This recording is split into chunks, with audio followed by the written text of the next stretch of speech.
हरे कृष्ण। आप सभी भक्तों का हार्दिक स्वागत है आज के श्रीमद् भगवद गीता के डिस्कशन में।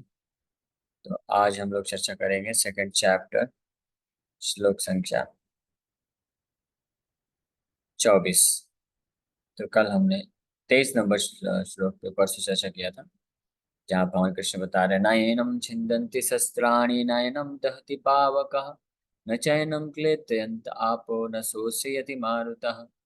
कि जो आत्मा है उसको ना तो किसी प्रकार के शस्त्र अस्त्र शस्त्र उसको काट सकते हैं, ना ही दहति पावकः, पावकः मतलब अग्नि उसको जला सकती है, और ना ही क्लेद्यंत आप मतलब पानी उसको गीला कर सकता है या पानी में घुल, ना ही वो पानी में घुल सकता है। न शोष्यति मारुता, न हवा के द्वारा उसको सुखाया जा सकता है या सब्लिमेट किया जा सकता है। यानी किसी भी तरीके से जो आत्मा है वो अपना अस्तित्व कभी खो नहीं सकता है, ना ही उसके अस्तित्व में ना तो अस्तित्व खत्म किया जा सकता है, और ना ही उसमें कुछ परिवर्तन आ सकता है किसी भी प्रकार के भौतिक अस्त्र शस्त्रों से, अग्नि से, पानी से, हवा से, किसी भी प्रकार के अस्त्र शस्त्रों से। आज के समय में तो केवल अग्नि से ही शस्त्र बनते हैं, लेकिन पहले के समय में अग्नि, जल, वायु, आकाश, पृथ्वी, ये पांचों तत्वों के अस्त्र शस्त्र बनाए जाते थे, लेकिन किसी भी तरीके से आत्मा को के अस्तित्व को नष्ट नहीं किया जा सकता है, ना ही उसमें कुछ परिवर्तन लाया जा सकता है। हाँ, तो आत्मा हर प्रकार की भौतिकता से, तो इसमें हमने कल चर्चा किया था। तो आज का श्लोक है, ये भी बड़ा विशेष श्लोक है, और इसको पढ़ने के बाद आप में से कई भक्तों को ऐसा लगेगा कि आज का श्लोक और कल का श्लोक एक ही है, लेकिन इसमें बहुत अंतर है। अब वो क्या अंतर है वो हम लोग चर्चा करेंगे। तो आज के श्लोक में भगवान बोल रहे हैं, अच्छेद्योयम अदाह्योयम अक्लेद्यो सोऽस्यैव च नित्यः सर्वगतः स्थाणुरचलोऽयं सनातनः। Translation: this individual soul is unbreakable and insoluble and can be neither burnt nor dried. He is everlasting, present everywhere, unchangeable, immovable and eternally the same. ये जो आत्मा है ये कैसा है? अछेद्योयम, अछेद्योयम मतलब इसको अ, तोड़ा नहीं जा सकता है। नैनम छिन्दन्ति, पिछले श्लोक में भगवान बोले नैनम छिन्दन्ति शस्त्राणि, शस्त्रों के द्वारा इसमें इसको काटा नहीं जा सकता है। तो यहाँ पे अछेद्योयम भगवान बोल रहे हैं, यानी ये कट नहीं सकता है। अछेद्योयम, छेदना मतलब उसको काट देना। अछेद्य मतलब उसको छेदन नहीं किया जा सकता, उसको काटा नहीं जा सकता है। अयम मतलब दिस सोल, आत्मा। अदाह्यो अयम, अदाह्यो मतलब इसको जलाया नहीं जा सकता है, जल नहीं सकता है। और अक्लेद्यो अयम, अक्लेद्यो अशोष्य एवचा, अक्लेद्यो मतलब ये घुल नहीं सकता है, और अशोष्य मतलब ये सूख नहीं सकता है। एवचा, एव मतलब निश्चित रूप में, चा और, अछेद्योयम अदाह्योयम अक्लेद्यो अशोष्य एव चा, ये चार शब्द सूचित करता है। और ये और किसके लिए लगाया है? एक तो है कि अक्लेद्यो चा अशोष्य, ये हो गया, लेकिन पिछले श्लोक से भी यहाँ पे कनेक्शन है। और फिर भगवान बता रहे हैं आगे, नित्य सर्वगतः स्थानु, ये नित्य है, हमेशा रहने वाला है। सर्वगतः हर जगह उपस्थित है। स्थानु मतलब अपनी पोजीशन में हमेशा स्थित रहता है। स्थानु अचेंजेबल, अनचेंजेबल, अपरिवर्तनशील रहता है। अचलो अयम सनातन, अचलो मतलब इमूवेबल, ये मूव नहीं कर सकता। अयम सनातन, इटरनली द सेम, हमेशा रहता है। नित्या मतलब एवर लास्टिंग, सनातन मतलब इटरनली द सेम, हमेशा वैसे का वैसा बना रहता है। अचलो अयम सनातन। तो इस श्लोक में भगवान क्या बोल रहे हैं? तो पिछले श्लोक में भगवान कहते हैं कि इस आत्मा को किसी भी प्रकार के अस्त्र शस्त्रों से काटा नहीं जा सकता है, किसी भी प्रकार की अग्नि के द्वारा जलाया नहीं जा सकता है। नैनम दहति पावकः, और फिर न चैनम क्लेद्यंतो आपो, किसी भी प्रकार के जल के द्वारा इसको भिगाया नहीं जा सकता है, यानी घुल नहीं सकता है पानी में। जैसे चीनी होता है, चीनी को डालो तो घुल जाता है। और न शोष्यति मारुतः, ये मारुतः मतलब हवा के द्वारा सुखाया नहीं जा सकता है, सब्लिमेट नहीं हो सकता है। अब इस श्लोक में, आज के श्लोक में भगवान बोल रहे हैं कि इसको काटा नहीं जा सकता, जलाया नहीं जा सकता, इसको सुखाया नहीं जा सकता है, इसको और घुल घुल भी नहीं सकता है, भिगोया भी नहीं जा सकता है।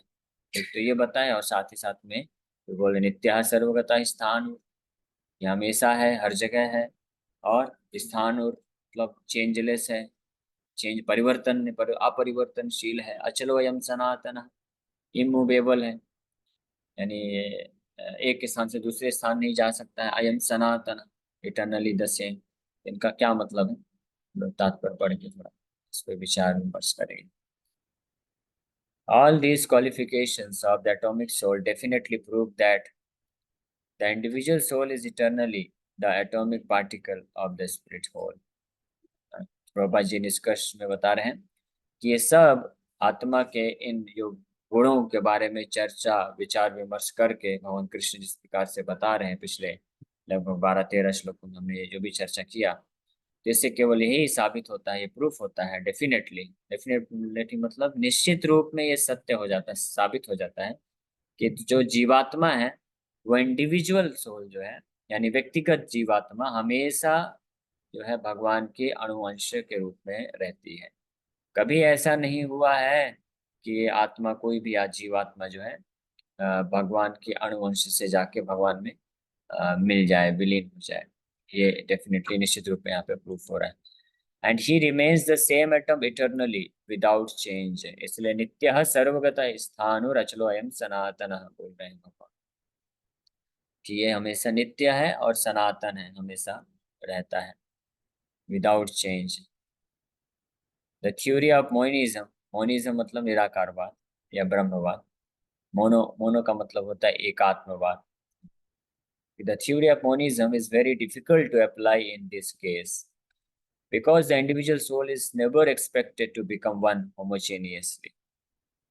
कभी एक नहीं बन सकती है, किसी में विलीन नहीं हो सकती है, किसी में घुल नहीं सकती है, इसको काटा नहीं जा सकता है, सुखाया नहीं जा सकता है।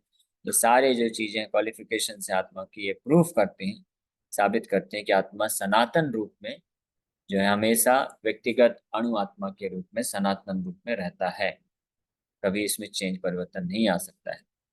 After liberation from material contamination, the atomic soul may prefer to remain as a spiritual spark in the effulgent rays of the Supreme Personality of Godhead.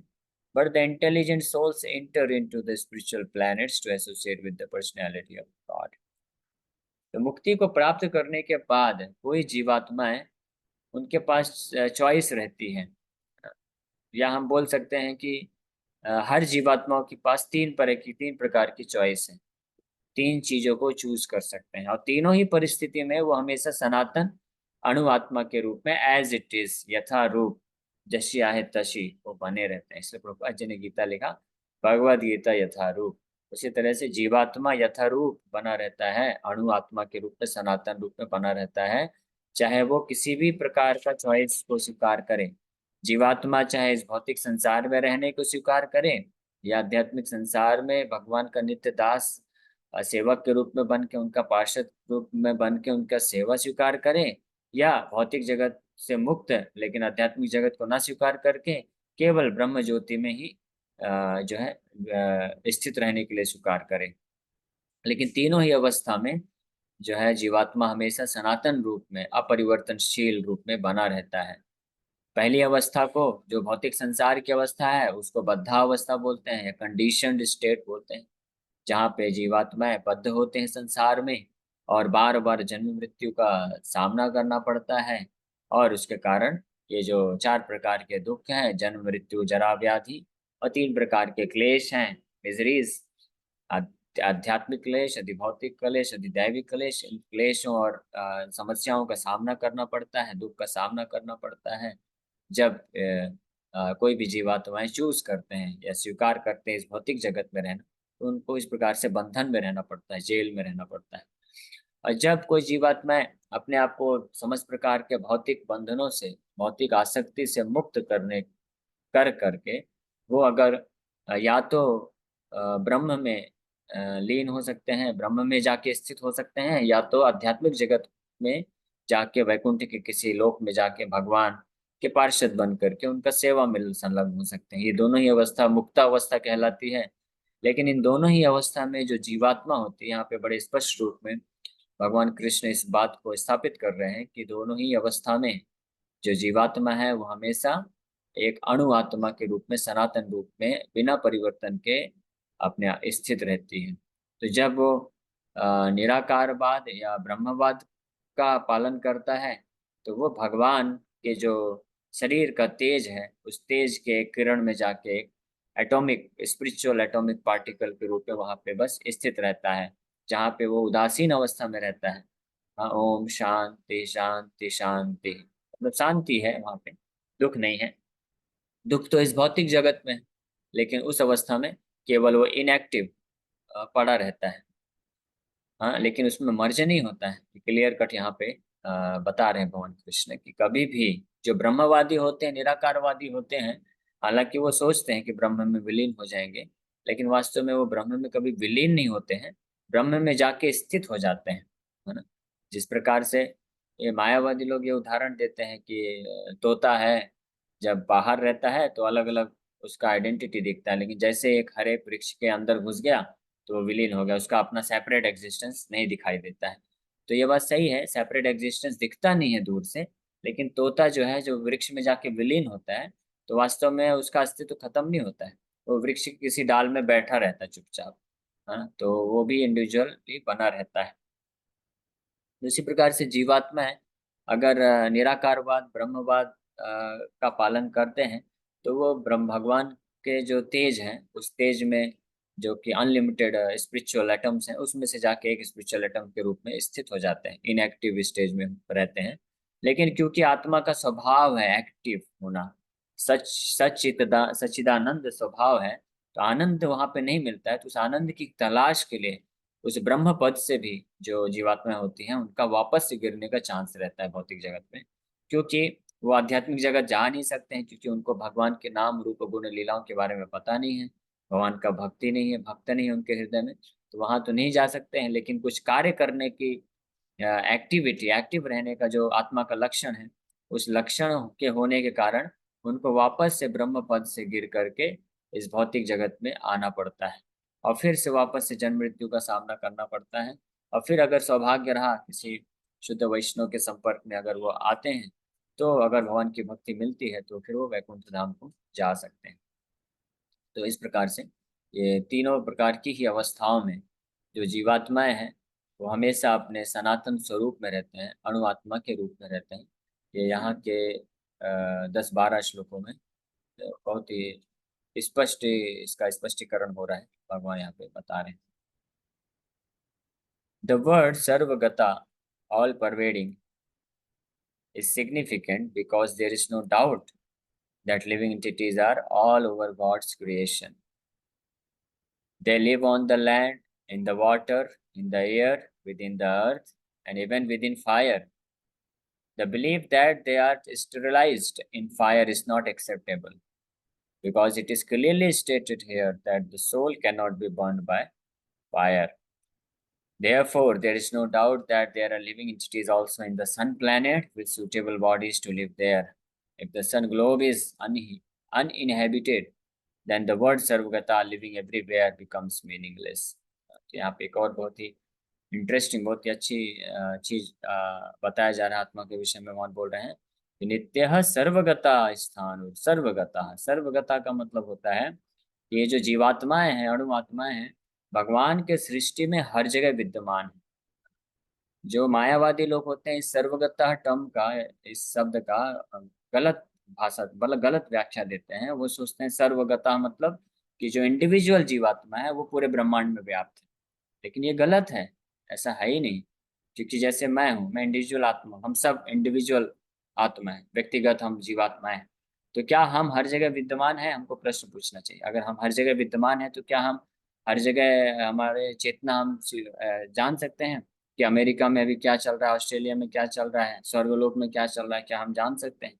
नहीं जान सकते हैं। तो कोई भी थोड़ा भी बुद्धि रखने वाला व्यक्ति समझ जाएगा कि यहाँ पे सर्वगता जो शब्द आया है, भगवान जो आत्मा का गुण बता रहे हैं, तो वो एक जीवात्मा के लिए नहीं बता रहे भगवान। वो भगवान बता रहे हैं कि ऐसी असंख्य जीवात्माएं हैं जो हर जगह व्याप्त हैं। इस पूरे सृष्टि में कोई ऐसा जगह नहीं है जहाँ पे जीवात्माएं उपस्थित ना हो। चाहे वो पृथ्वी हो, पृथ्वी के ऊपर, पृथ्वी के अंदर, हवा में, जल में, अग्नि में, हर जगह जीवात्माएं विद्यमान। और ये प्रूफ भी होता है क्योंकि भगवान ऑलरेडी बोल चुके हैं कि जीवात्माओं को ना तो अग्नि जला सकती है, ना तो वायु सुखा सकती है, ना पानी में वो घुल सकता है, और ना ही किसी भी प्रकार के अस्त्र शस्त्र के द्वारा वो कट सकता है। तो इसीलिए जीवात्माएं हर जगह उपस्थित हो सकती हैं, और इसीलिए अग्नि में भी जीवात्माएं होती हैं। और इसीलिए प्रभुपाद जी यहाँ पे बोल रहे हैं निश्चित रूप में सूर्य ग्रह में भी जीवात्माएं हैं, लेकिन उनका शरीर जो है अलग होता है। हमारे जैसे शरीर लेके हम सूर्य ग्रह में नहीं रह सकते, क्योंकि हमारा जो शरीर है वो अग्नि के प्रभाव में आके जल जाता है। लेकिन ऐसी जीवात्माएं जिनके पास फायरी बॉडी होता है, अग्नि से बना हुआ जो शरीर होता है, उस शरीर के साथ वो सूर्य के लोक में रह सकते हैं। और साइंटिफिक एडवांसमेंट के द्वारा वैज्ञानिकों ने ये रिसर्च करके पता लगाया है कि अग्नि में भी कुछ प्रकार के बैक्टीरिया होते हैं। अग्नि में भी there are bacteria even in fire. तो इसका मतलब ये प्रूफ होता है कि अग्नि में रहने वाले बैक्टीरिया हैं, इसका मतलब वहाँ भी जीवात्माएं हैं। तो सूर्य के ग्रह में भी जो है उचित शरीर प्राप्त हो करके वहाँ पे भी जीवात्माएं निश्चित रूप में हो सकती है, इसमें कोई संशय नहीं है। इस प्रकार से यहाँ पे क्लियरली इस बात को स्थापित किया जा रहा है कि जीवात्माएं हमेशा सनातन रूप से बनी रहती है।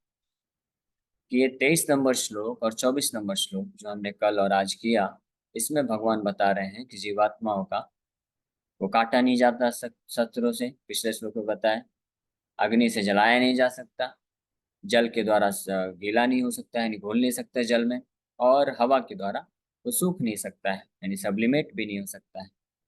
और आज के श्लोक में भगवान बोल रहे हैं कि आत्मा कट नहीं सकती है, जल नहीं सकती है, ये घुल नहीं सकती है, सूख भी नहीं सकती है। तो क्या ये तो है? हाँ, डिफरेंस है, थोड़ा नहीं बहुत ज्यादा डिफरेंस है। हालांकि एक जैसा लगता है। ये चार चीज भगवान बोल रहे हैं। तो कल के श्लोक में भगवान बोल रहे हैं कि आत्मा को अस्त्र शस्त्रों से काटा नहीं जा सकता है, अग्नि से जलाया नहीं जा सकता है, पानी में भिगोया नहीं जा सकता है, और हवा में सुखाया नहीं जा सकता है। और आज के श्लोक में भगवान केवल इतना बोल रहे हैं कि आत्मा कट नहीं सकती है, जल नहीं सकती है, सूख नहीं सकती है, और घुल नहीं सकती है। तो इसमें थोड़ा डिफरेंस है। यस, कि कल के श्लोक में भगवान बोल रहे हैं क्योंकि भगवान जानते हैं कि कुछ फिलोसोफर, यानी कुछ ये मायावादी लोग इसमें कुछ अपना तर्क दे सकते हैं। तो जैसे कल के श्लोक में भगवान बोले, तो पहले मैं उसको क्लैरिफाई करता हूँ, उसमें कोई प्रश्न कैसे कर सकता है, तर्क उठा सकता है, उसके बारे में बताता हूँ। फिर आप अपने ऑटोमेटिकली समझ जाएंगे आज के श्लोक में जो भगवान वर्णन कर रहे हैं। कल के श्लोक में भगवान बोलते हैं कि किसी भी प्रकार के अस्त्र शस्त्रों से आत्मा को काटा नहीं जा सकता है, यानी किसी भी प्रकार के भौतिक अस्त्र शस्त्र का इसका कोई प्रभाव नहीं पड़ेगा। तो कोई मायावादी लोग बोल सकते हैं ठीक है, ये श्लोक हम स्वीकार करते हैं, मानते हैं कि किसी प्रकार से भौतिक अस्त्र शस्त्र, अग्नि से, जल से, वायु से आत्मा में कोई परिवर्तन नहीं लाया जा सकता है। लेकिन जब जीवात्माएं मुक्त हो जाएंगी इस भौतिक संसार से, तो आध्यात्मिक स्तर पे जा करके वो आध्यात्मिक कुछ अरेंजमेंट से, कॉम्बिनेशन से वो जाके वापस से विलीन हो सकता है। जिस प्रकार से इस भौतिक जगत में आने के पूर्व जब आध्यात्मिक ब्रह्म में था आत्मा हम लोग, तो वहां से हम लोग जब कट के आए थे तो किसी भौतिक हथियारों के द्वारा नहीं काटा गया था। वो एक आध्यात्मिक शक्ति के प्रभाव में वो कट के आया। और इसलिए वो लोग ऐसा बोल सकते हैं कि मुक्त होने के पश्चात जो है आत्मा जाके वापस विलीन हो सकती है। उस समय आध्यात्मिक शक्ति के प्रभाव से, ब्रह्म शक्ति के प्रभाव से वो वापस से घुल भी सकता है, कट भी सकता है, ऐसा तो बोल सकते हैं। तो इसलिए भगवान 23 नंबर श्लोक में तो बोले कि किसी प्रकार के भौतिक अस्त्र शस्त्र, जल, अग्नि, वायु से आत्मा में कोई परिवर्तन नहीं लाया जा सकता है। लेकिन आज के श्लोक में भगवान बोल रहे हैं कि अर्जुन केवल ऐसा नहीं है कि किसी भी प्रकार के भौतिक जो चीजों के द्वारा आत्मा को काटा नहीं जा सकता, ये नहीं ये किया जा सकता, ऐसा नहीं है बिल्कुल। इस साथ ही साथ में ये भी है कि आत्मा कट ही नहीं सकती है।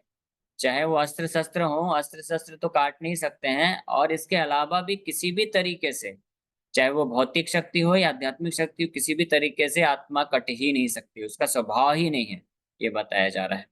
और उसी प्रकार से आत्मा न तो जल सकती है किसी भी तरीके से। ऐसा केवल ऐसा नहीं है कि अग्नि ही केवल आत्मा को नहीं जला सकती है। फिर कोई और बोल सकता है कि ठीक है अग्नि से नहीं जल सकती, लेकिन किसी और माध्यम से तो जल सकती होगी ना, है ना। एटॉमिक विस्फोट होगा उसके माध्यम से जल जाए, या किसी आध्यात्मिक शक्ति के अरेंजमेंट से जल जाए। लेकिन भगवान ये जब बोल रहे हैं अदाह्यो अयम, यानी जैसा कि माता जी ने सही से बताया कि अदाह्यो अयम मतलब कि ये जल ही नहीं सकती है, इसका स्वभाव ही नहीं है कि ये जल जाए। अछेद्यो अयम मतलब इसका स्वभाव ही नहीं है कि ये कट जाए। अक्लेद्यो असोच एवच मतलब इसका स्वभाव ही नहीं है कि ये घुल जाए या सूख जाए। इसलिए यहाँ पे स्पष्ट रूप में भगवान पूरा जोर दे के बोल रहे हैं कि आत्मा हर परिस्थिति में, ऐसा हो ही नहीं सकता है कि वो परिवर्तित हो जाए। इसलिए थर्ड लाइन में भगवान बोलते हैं नित्य, हमेशा नित्य रहता है। सर्वगता स्थाणुर, स्थाणुर का मतलब होता है कि अपनी स्थिति में हमेशा एज इट इज यथारूप बना रहता है, उस पर कोई परिवर्तन आ ही नहीं सकता है। और अचलो अयम सनातन, अचलो अयम सनातन, अचलो का मतलब होता है यहाँ पे इमोवेल, इमूवेबल लिखा हुआ है।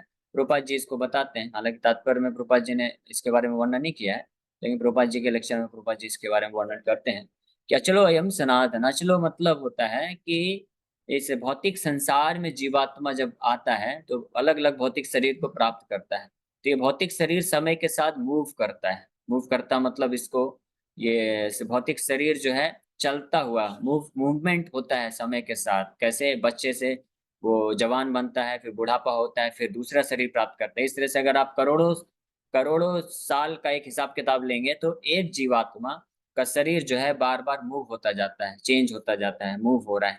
लेकिन जो आत्मा है वो अचलो है, उसमें कोई मूवमेंट नहीं है, यानी वो एज इट इज बना रहता है। समय चाहे भूतकाल हो, वर्तमान हो या भविष्य काल हो। और इसी प्रकार से मुक्ति की अवस्था क्यों ना हो, मुक्तावस्था के बाद भी आत्मा अचलो अयम सनातन, सनातन शब्द ये सूचित करता है कि सनातन रूप से जो आत्मा होती है अचल रहती है। और स्थान और अचलो अयम सनातन, अपने पोजीशन में, अपने वास्तविक स्वभाव में हमेशा स्थित रहता है और अचलो रहता है, कभी इसमें परिवर्तन आ ही नहीं सकता है। तो ये एक भ्रांति है, ये जो शून्यवादी है, निर्विशेषवाद या मायावाद सिद्धांत ये पूरी तरह से गलत है। शून्यवादी लोग सोचते हैं कि अभी जीवन है, एक बार जब मुक्त हो जाएंगे तो सब कुछ शून्य में विलीन हो जाएगा, तो उनका फिलॉसफी है कि सब कुछ जीरो हो जाएगा। और जो ब्रह्मवादी मायावादी है उनका फिलॉसफी है सब कुछ एक हो जाएगा। तो ये दोनों ही फिलॉसफी क्या है, गलत है। यहाँ पे स्पष्ट रूप में भगवान बोल रहे हैं कि आत्मा एज इट इज यथारूप हमेशा बनी रहती है, स्थाणुर अचलो अयम सनातन, सनातन रूप में।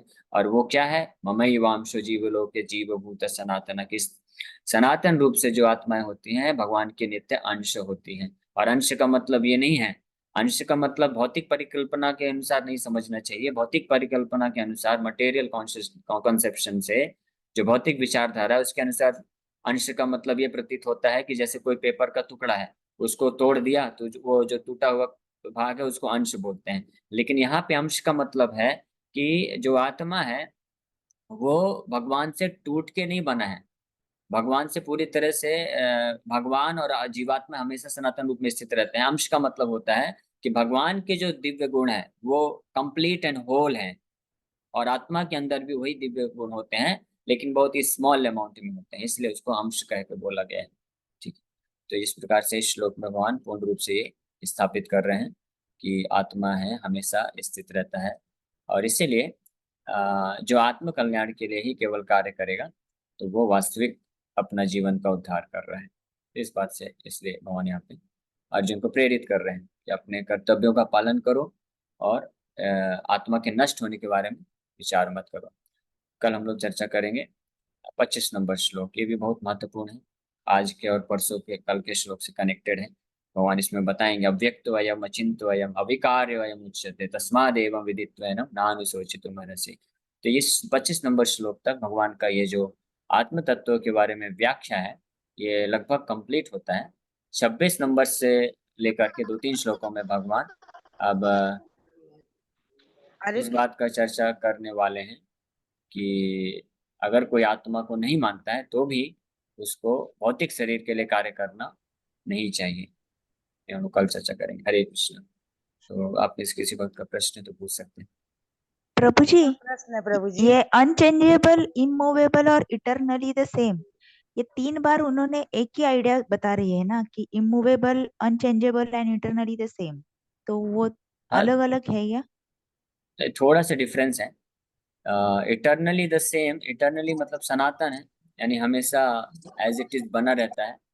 और जो एक मिनट, यहाँ पे जो श्लोक आया है कि नित्य सर्वगता स्थाणु रचलो अयम सनातन। सनातन का मतलब होता है हमेशा हमेशा अपनी जैसी भी स्थिति में बने रहना, और वो उसके कैरेक्टरिस्टिक्स जिसको बोलते हैं, तो कैरेक्टरिस्टिक्स क्या है, वो है स्थाणुर और अचलो। अचलो मतलब होता है कि वो कभी भी मूव नहीं हो सकता है, जैसे शरीर का एग्जांपल देके बताया, एज इट इज बना रहता है। और स्थाणुर मतलब अपनी स्थिति में बना रहता है। तो ये इसका मतलब सर्वगता मतलब तो हर जगह जीवात्मा में उपस्थित है।